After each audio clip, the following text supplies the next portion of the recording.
To set up Interac e-transfer on Scotiabank, start by opening the Scotiabank app on your mobile device and log into your account.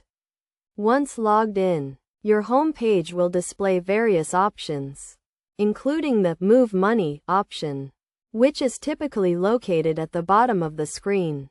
Tap on Move Money, then select Interac e-transfer. You will be prompted to enter your name and email address, and then confirm your email address by typing it again in the box below.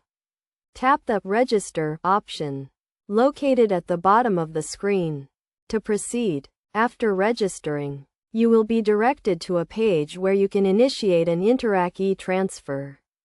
To do so, select a recipient or add a new contact. You will also need to enter your 4-digit Scotiabank code. Next, choose the account from which you would like to send the transfer. In this case, it might be your checking account. Enter the amount you wish to transfer, and optionally, include a message. If you do not wish to include a message, you can skip this step. Once you have completed these steps, slide the Send bar to the right to complete the transaction. By following these steps, you will have successfully set up and completed an Interac e-transfer using your Scotiabank account.